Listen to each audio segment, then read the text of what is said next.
Good afternoon to all respected senior officers sitting on the stage, and good afternoon to one and all aspirants present here. I am Sharath, I am from Kerala. तो मैं पहले एक बताना चाहता हूँ कि एक साल पहले मैं भी आपके तरह उस ऑडिटोरियम में बैठ के ऐसे सीनियर ऑफिसर से गाइडेंस लेता था। तो थोड़ा डेडिकेटेड हार्ड वर्क आप दे सकते हैं तो 2 साल या 1 साल में आप भी इसी तरह स्टेज पे बैठ के उस टाइम के एस्पिरेंट्स को आप भी गाइड कर सकते हैं। तो इसके लिए डेडिकेटेड हार्ड वर्क आपको देना पड़ेगा।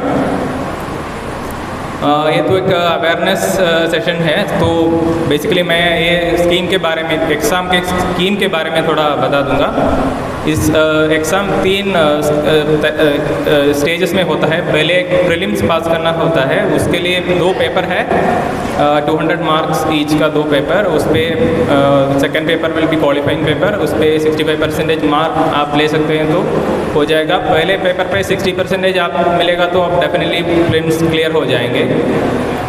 तो उस प्रीलिम्स क्लियर होने के बाद अभी मेंस का टाइम आएगा। उस पर एक्चुअली अराउंड 7 कंपलसरी पेपर्स होंगे। उस पर 5 पेपर सबको एक ही है और 2 पेपर ऑप्शनल में होता है। उस पर क्या करना है कि आपका स्ट्रॉन्ग सब्जेक्ट ऑप्शनल में चूज़ कीजिएगा, इसलिए बिकॉज वो स्कोरिंग में वो वही डिफरेंस आ जाता है। फिर मेंस क्लियर हो जाएगा तो इंटरव्यू स्टेज होंगे, उसके बाद एक्चुअली फाइनल रिजल्ट्स आएंगे। तो मैं अभी बोलूँगा कि जो कुछ errors that you can avoid while preparing, अभी सभी एस्पिरेंट्स जो एरर करते हैं वो मैं बता दूंगा जो आप अवॉइड कर सकते हैं। एक्चुअली जैसे जयंत खान सर बोले थे कि आप बहुत सारे मटेरियल्स के पीछे भागते हैं। पहले साल जो ऑल सीरियस एस्पिरेंट्स एक करते हैं कि आप कुछ भी मटेरियल मिले तो वो सब कलेक्ट करते हैं, कोई पढ़ना शुरू नहीं करते हैं। तो क्या होगा कि प्रीलिम्स के 1 महीने पहले ये सब पढ़ने का कोशिश करते हैं और उसके पहले वो पूरा मटेरियल्स कलेक्ट करने का कोशिश करते रहते हैं, तो उससे कुछ फ़ायदा नहीं है। एक टॉपिक का एक मटेरियल ही चूज़ कीजिए और उसको अच्छी तरह से पढ़ने का कोशिश कीजिए, तो आपको अच्छे रिजल्ट्स आएंगे। तो अगला गलती ये होगा कि ये प्रीवियस ईयर क्वेश्चन प्रैक्टिस नहीं करते हैं बहुत सारे लोग। तो वो जब प्रीलिम्स या मेंस लिखते हैं वो उस टाइम पे बहुत दिक्कत आता है, बिकॉज ये प्रीवियस ईयर क्वेश्चन प्रैक्टिस करने से आपको ये पता चलेगा कि क्वेश्चंस कैसे पूछते हैं। यूपीएससी के साइट पे प्रीवियस प्रीलिम्स का और मेंस का क्वेश्चंस अवेलेबल है और प्रिपरेशन स्टार्ट करने के पहले आप एक बार वो क्वेश्चंस डाउनलोड करके आप पढ़ लीजिए, तो आपको पता चलेगा कैसे तरीके से एक क्वेश्चंस आते हैं, तो उसके हिसाब से आप प्रिपेयर भी कर सकते हैं। तो अगला error people make is that they writing का प्रैक्टिस नहीं करते हैं। बहुत सारे लोग जो सब लोग पढ़ते हैं और सोचते हैं कि जब एग्ज़ाम का टाइम आएगा हम वो सब लिख लेंगे, बट वो तो किसी तरह से पॉसिबल भी नहीं है, बिकॉज ये राइटिंग एग्ज़ाम बहुत डिमांडिंग है। ये मीन्स में एक्चुअली 3 घंटे में आपको 4000 वर्ड्स लिखना पड़ता है। इसके लिए बहुत टाइम मैनेजमेंट करना पड़ता है, अदरवाइज ये पूरा 20 क्वेश्चंस होते हैं, 10 questions of 150 mark and 10 questions of 250 mark. So each question के लिए आपको लगभग 7 to 9 मिनट्स ही मिलते हैं। उस टाइम पे आपको ये टाइम मैनेजमेंट करना है कि आपको उस क्वेश्चन पढ़ना है, क्वेश्चन समझना है, क्वेश्चन का डिमांड क्या है वो समझ में आना है, और based on that demand you have to give what you have learn, you have to write what you have learn in that topic. तो उसके लिए राइटिंग प्रैक्टिस ही एक ही ऑप्शन है, पहले प्रैक्टिस करना है how to write the answers. फिर एक गलती है कि सब लोग ये ऑनलाइन मटेरियल्स के पीछे जाते हैं और न्यूज़पेपर पढ़ना छोड़ देते हैं। तो मैं सजेस्ट करूँगा कि आप एक न्यूज़पेपर फॉलो करना ही चाहिए, बिकॉज ये न्यूज़पेपर पढ़ने से क्या फ़ायदा होता है कि आपको करंट अफेयर्स में बहुत फ़ायदा मिलता है न्यूज़पेपर पढ़ने से। और एक और बात है कि आपको इस पे आंसर राइटिंग में बहुत मदद मिलेगा, लाइक न्यूज़पेपर रीडिंग से। आपको मैं अपना स्ट्रेटजी बताता हूँ कि मैं क्या करता था कि वो एडिटोरियल में आता है है वो पढ़ लेता था और अपने वर्ड्स में मैं वो लिखता था। ये मुझे मेंस रिटन एग्ज़ाम में बहुत हेल्प किया था, बिकॉज जो आप और people can learn very well. आप बहुत कॉम्पिटिटिव है ये एग्ज़ाम, तो सब लोग पढ़ते हैं, बट वो डिफरेंस कहाँ आता है कि जो आप आंसर पेपर में लिखते हैं वहाँ डिफरेंस आता है। इसका आपका आंसर में थोड़ी सी कमी आएगा तो आपके क्वेश्चन में हाफ मार्क कम होंगे।